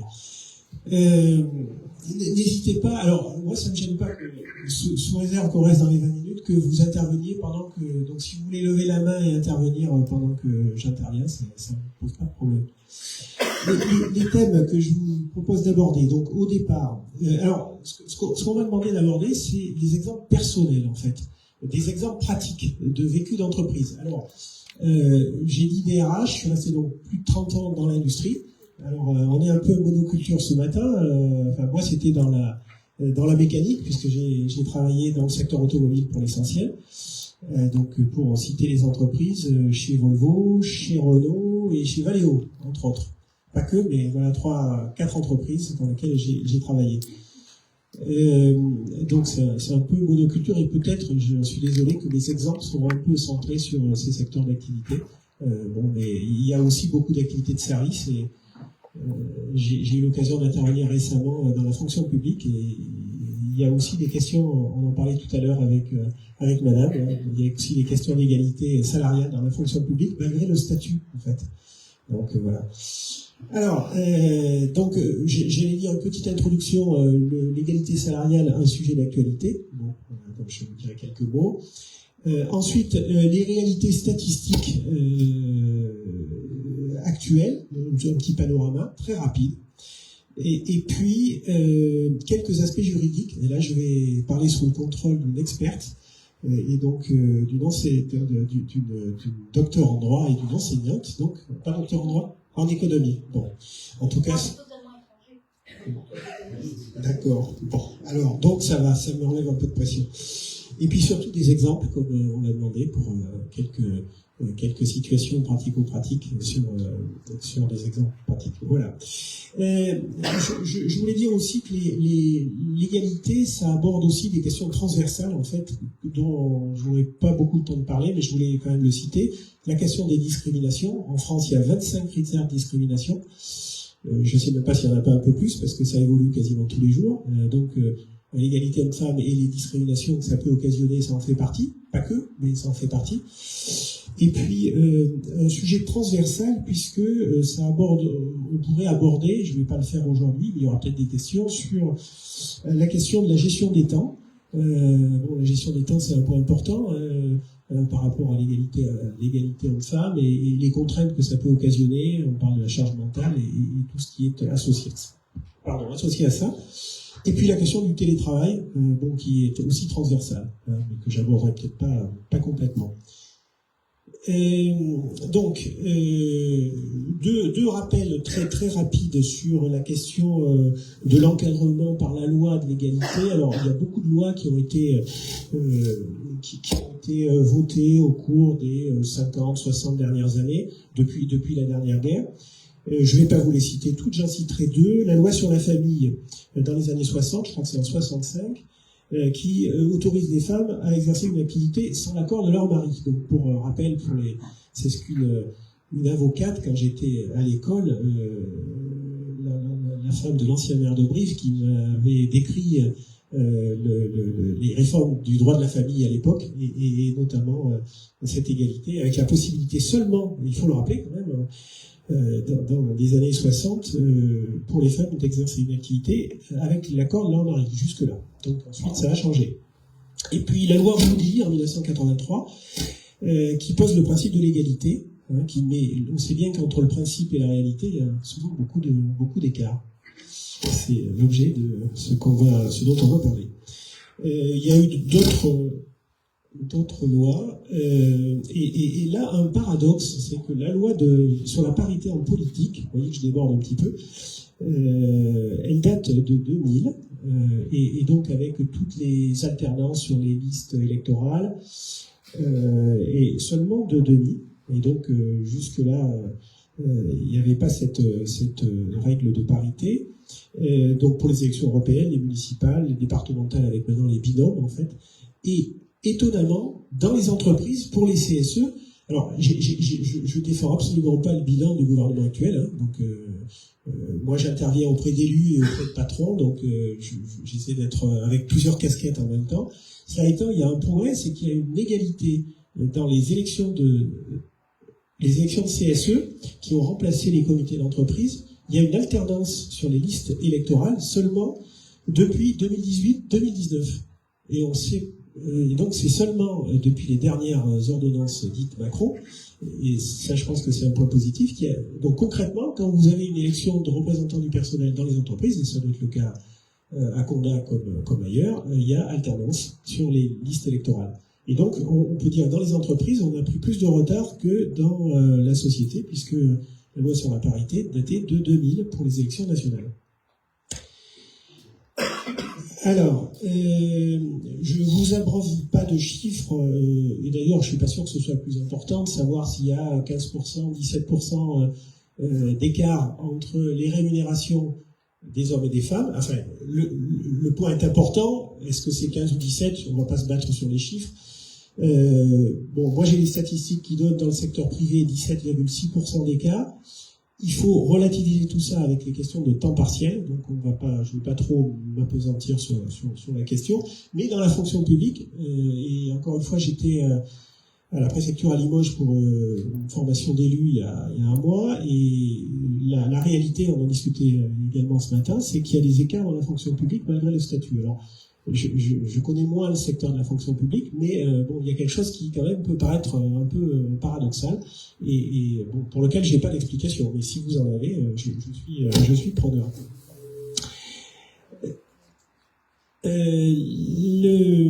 Donc les écarts sont réels au jour d'aujourd'hui. Je vous donnerai ensuite quelques exemples de mise en œuvre d'actions pour essayer d'éviter ces écueils d'avoir des écarts dans les entreprises. Alors j'ai été, disons, il y a un certain nombre d'années, DRH dans une entreprise où il y avait plein de choses qui marchaient pas bien, mais en tout cas, il y avait égalité salariale quand j'ai quitté l'entreprise en 2017, entre les hommes et les femmes, sur les moyennes. Alors, bien sûr, il y a des écarts par catégorie, mais et c'est pour ça que j'ai voulu proposer le sujet à M. Delage, parce que je me suis dit qu'on avait quelques exemples là-dessus. Je suis déjà trop long, je pense. Non. Ouais. Bon, ça va alors, mais je peux terminer. J'ai à peine commencé. Ça va être difficile. Bon. Alors, on aborde l'égalité salariale, mais il y a quand même la question on verra que beaucoup de choses passent par. Alors, en ce sens, je rejoins la table ronde. Hein, si les patrons sont préoccupés par un sujet et s'ils ont envie de le faire avancer, il y a plus de chances que ça avance. Alors, certes, il y a un dialogue qui doit se nouer avec les organisations. Des fois, c'est pas réciproque, mais si le patron n'est pas impliqué, et sur l'égalité homme-femme, on verra que c'est la même chose. S'il n'y a pas une vraie volonté, les choses n'avancent pas. J'ai un exemple concret que j'avais cité quand on avait préparé cette séance. Alors, en matière de management, il y a quand même beaucoup de progrès qui ont été faits depuis 10-15 ans. Ça, je l'ai constaté dans les entreprises où j'ai pu travailler. Ça grésille un peu. Et notamment dans les postes de direction, parce qu'il y a aussi des lois qui ont encadré le fait d'avoir dans les conseils d'administration, je regarde mes notes parce que je ne sais pas tout, des grandes entreprises. Donc dans les grandes entreprises, alors il y a peut-être une situation différente dans les PME que je côtoie d'ailleurs aujourd'hui, mais dans les grandes entreprises, il y a dans les fonctions de management et au conseil d'administration, d'abord il y a un encadrement légal sur le sujet et il y a un gros progrès depuis 15 ans. Avec beaucoup de promotion de femmes. C'est moins vrai au niveau des postes de numéro 1, où dans le 440, je crois qu'il y a une ou deux femmes qui sont qui doivent être en poste dans les entreprises du 440. Mais là, on est dans des grandes entreprises. Alors, toujours sur les éléments statistiques, ce qui était un peu curieux et anormal, c'est que plus on monte dans la hiérarchie, plus les niveaux d'écart s'accroissent. C'est-à-dire qu'à la limite, on a 17% en moyenne sur le secteur privé entre les salaires des hommes et les salaires des femmes. Mais si on monte dans la hiérarchie, et si on va dans les équipes de direction, et là, on est plutôt à 20% ou même au-delà. Donc, là aussi, un paradoxe. Je n'aurai pas le temps d'aborder beaucoup la question du temps partiel, contraint, choisi parfois, et souvent contraint pour des femmes par rapport aux situations familiales notamment, pour lesquelles on sait qu'il y a des contraintes diverses. Alors, il faut aussi relativiser tout ça parce qu'il y a des métiers qui sont non mixtes. Et donc là, je déborde un peu salarial. C'est moi qui ai... C'est la technique, bon, je suis désolé. Les métiers non mixtes. Alors, je vais enfoncer les portes ouvertes en disant que dans les métiers du soin ou de l'enseignement, traditionnellement, il y avait beaucoup de femmes. Et c'est très difficile, des fois, quand il y a des métiers où il y a quasiment pas d'hommes, ou des fois pas de femmes, de faire des comparaisons. Bon, maintenant, la réalité est là. Alors, évidemment, c'est culturel, évidemment, c'est lié à l'éducation. Mais bon, c'est une réalité. Et quand on est confronté, dans les exemples que je vais vous donner ensuite, à la question d'embauche, si vous n'avez pas de technicienne femme à la maintenance, quand vous êtes en situation de recruter, c'est assez difficile de trouver des compétences pour équilibrer, parce que l'égalité, c'est le salaire, mais c'est aussi le fait de ne pas discriminer à l'embauche. Et donc des métiers non mixtes, et étonnamment, alors les soins et l'enseignement c'est traditionnel, mais la magistrature aujourd'hui est constituée pour, je sais plus, 80, 70 ou 80% de femmes. Donc l'école de la magistrature à Bordeaux, c'est essentiellement des femmes. Alors on sait qu'elles sont plus douées que les hommes sur les études, plus sérieuses peut-être, en moyenne. Bon, et dans les écoles d'ingénieurs, encore aujourd'hui, alors mon fils vient de terminer ses études d'ingénieur, il y a là aussi très peu de femmes. Alors c'est sûrement culturel, il faut que ce soit un travail collectif, j'ai pas de règle pour régler la situation, mais ce que je veux dire, les entreprises se trouvent confrontées à des réalités du quotidien sur lesquelles on ne peut pas tout renverser. Voilà. Donc c'est un point. Donc les écoles d'ingénieurs, effectivement, très peu de femmes. Alors, les métiers d'hommes traditionnels, je vous les traduis, enfin je vous les donne, mais vous les connaissez, le bâtiment, l'industrie, comme secteur que je connais bien, donc tout ça c'est lié à la fois à de la culture, à des stéréotypes de genre, voilà. Alors au départ c'était la question de force physique, on était dans le bâtiment parce qu'il y avait nécessité d'avoir une grande force physique. Aujourd'hui c'est encore un peu vrai, mais de moins en moins, et donc probablement qu'il y a moins de raisons que les métiers soient genrés. Voilà. Donc, je reviendrai ensuite, si j'ai le temps, sur les recrutements dans les secteurs comptabilité où on a du mal à trouver des hommes et maintenance où on a du mal à trouver des femmes. Alors, j'ai évoqué le temps partiel, je passe rapidement. Les discriminations se font aussi par le temps partiel qui n'est pas choisi, dans notamment la distribution, pour lequel on sait qu'il y a des choix qui ne peuvent pas être faits par chacun, parce que voilà, l'emploi est à temps partiel, et si on veut être caissier en supermarché, je ne sais pas si c'est encore toujours le cas, mais on est contraint d'accepter des temps partiels.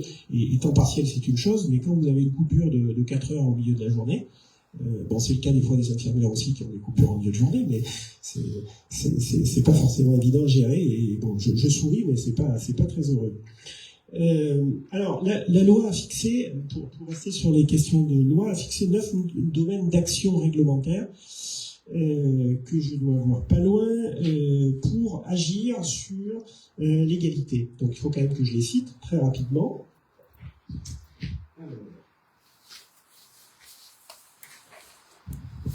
Juste pour les citer très vite, les domaines d'action réglementaire, ça va vous parler. L'embauche, la formation, la promotion professionnelle, la qualification, la classification, les conditions de travail, sécurité et santé au travail, la rémunération, c'est un thème majeur bien sûr, et l'articulation entre activité et vie professionnelle. Voilà les 9 domaines d'action dans lesquels les entreprises doivent agir. Bon, alors c'est des fois des vœux pieux, mais c'est la réalité et le texte aujourd'hui. Donc la loi a fixé en 2018 ce qu'on appelle un index. Alors ça va parler juste aux spécialistes. C'est en fait une réglementation qui permet de déterminer s'il y a des écarts, alors à la fois sur les rémunérations, sur les promotions, sur les discriminations en matière de maternité notamment, dans les entreprises. Alors ça a concerné au départ les plus grandes entreprises, et depuis 2020, ça concerne toutes les entreprises de plus de 50 salariés. Alors bien sûr, il y a des seuils dans les réglementations, et les réglementations ne sont pas les mêmes en fonction de la taille de l'entreprise. Et là, je vais la faire très rapide, puisque je vais être presque au bout de mon... Bon, mais oui, mais ça m'inquiète, parce que je suis encore au début. Mais je tiens pas à tout faire non plus.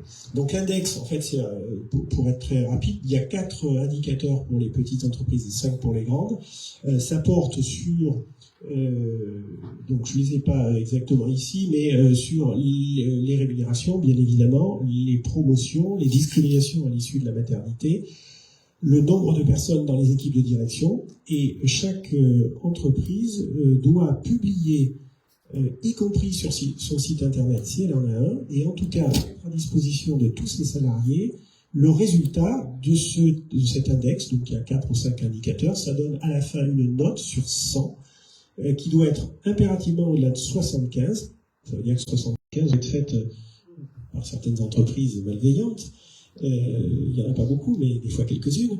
Le résultat, c'est de dire, voilà, on est à 80 et, par rapport à ces indicateurs, et on doit progresser, et il y a un plan d'action qui doit être mené.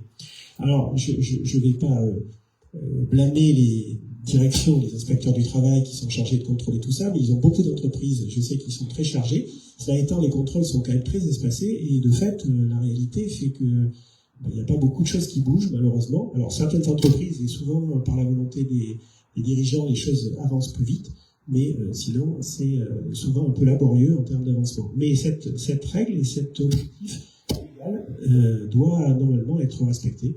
Et c'est un des textes récents qu'on peut considérer comme positif. Alors on parle d'index à mettre en place pour les seniors par rapport aux négociations dont on parle beaucoup aujourd'hui sur les années avant la retraite, mais ça pourrait être un autre dispositif complémentaire.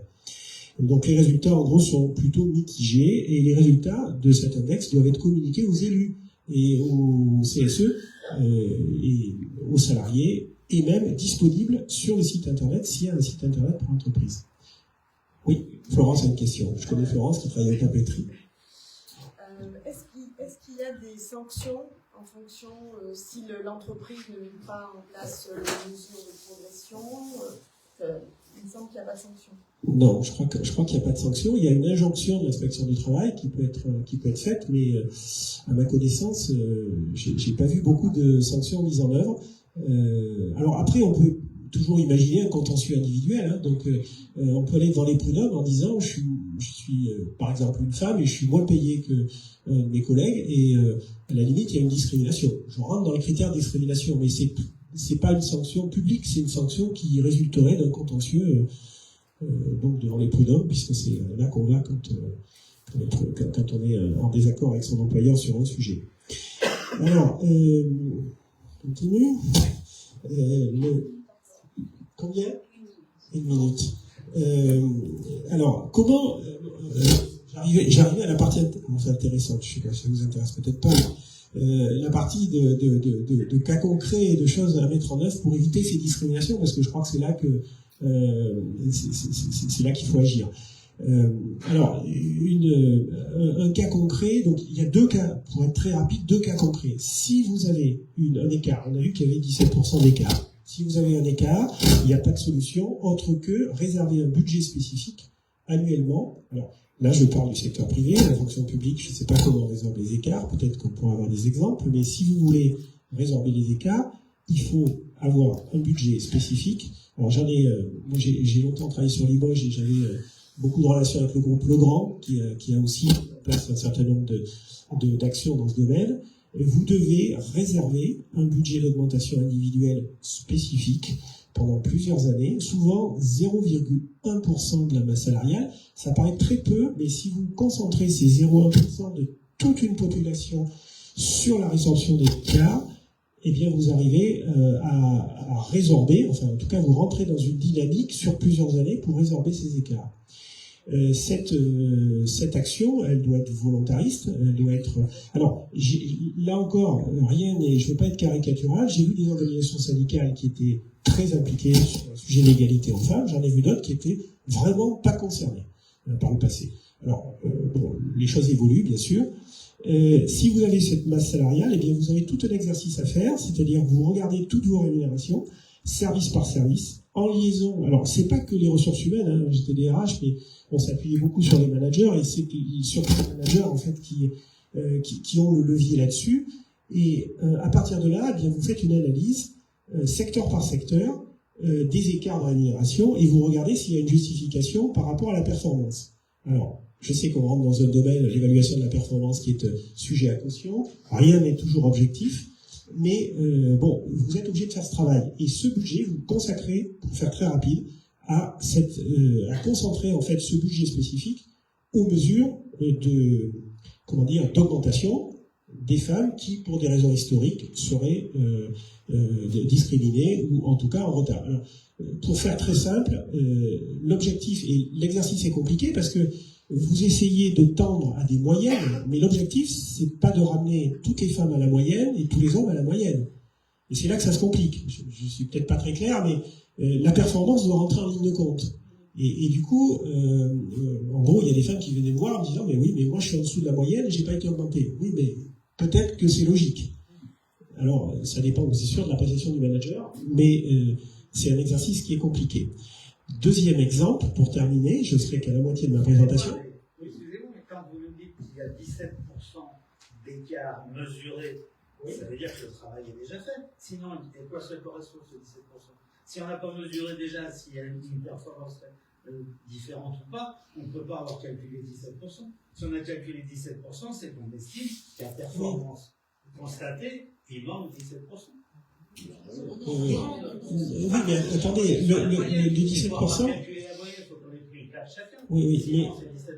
Oui, non, mais les 17%. Alors, pour calculer, d'abord, le 17%, c'est calculé au niveau national. C'est pas, moi, j'ai été dans l'entreprise, j'étais pas avec un écart de 17% au départ. Mais vous calculez pas la performance quand vous êtes sur 17%. Vous sortez, vous vous rendez compte l'exercice qui est à faire sur les 14 millions de salariés dans le secteur privé en France. Vous faites une analyse statistique, c'est la DARES qui le fait, et donc les statistiques, elles sont sorties des éléments de paye des entreprises, et elles sont générées, mais vous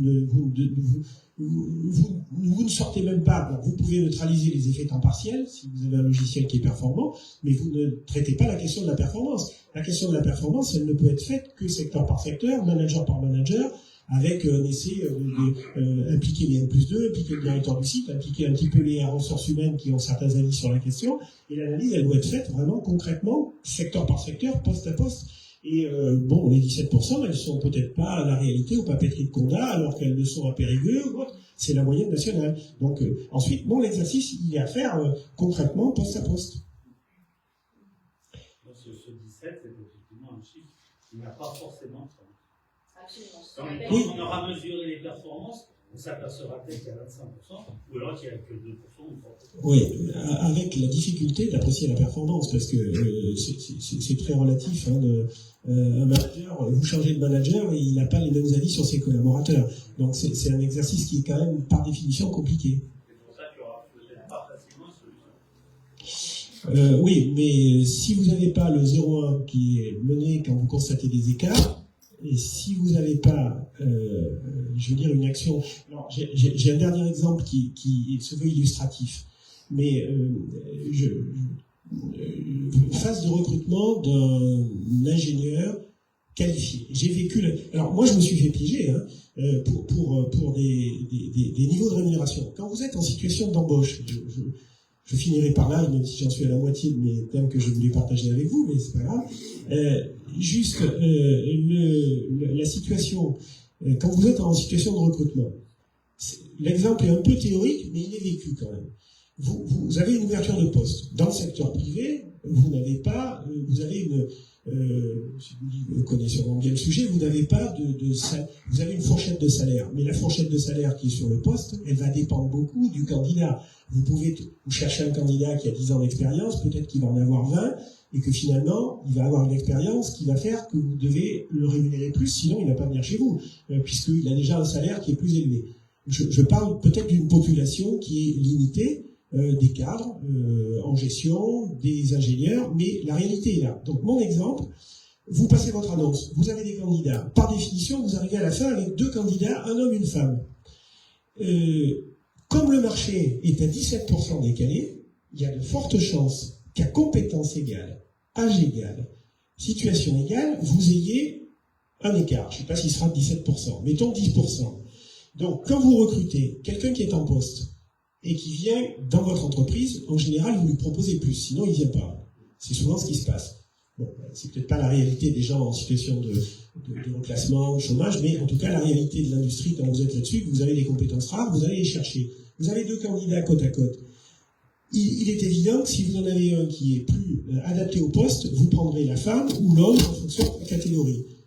Enfin, pardon, en fonction de la performance et de la compétence et de l'adaptation au poste. Si par définition vous avez quelqu'un qui a des compétences égales, il y a de fortes chances que la femme soit 10% moins payée.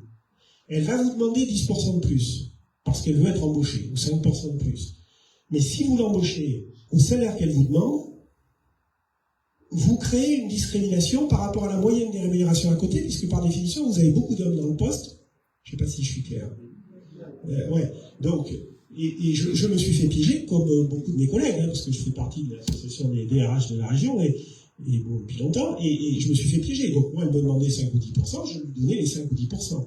Donc, ce qu'il faut faire, et j'en termine par là, c'est d'aller voir votre chef et lui dire, elle me demande, elle a 2700 € aujourd'hui, vous embauchez la femme, si à définition à poste égal, c'est le profil qui vous convient, vous lui donnez 3000, elle vous demande 3000, pardon, et vous allez voir votre chef en lui disant, je vais lui proposer 3300. Alors, soit le directeur de l'entreprise, il est un peu sensibilisé à la question, il va comprendre pourquoi on lui donne 3300, parce que ça l'amène à la moyenne de la rémunération pour pas générer un nouvel écart, soit il n'est pas sensible et il va vous dire, non, là, ça ne va pas. Bon, et là, vous recréez un écart. Alors, j'ai eu la chance d'avoir des patrons un peu plus sensibilisés les dernières années, et donc, ça s'est mieux passé.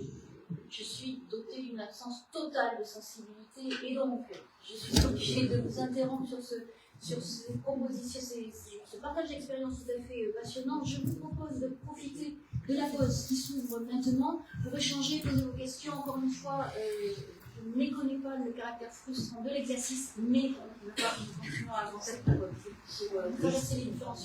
Merci en tout cas pour votre attention et votre vigilance, et je suis prêt, je reste aussi à déjeuner pour des questions s'il y a, mais je suis frustré. C'est embêtant.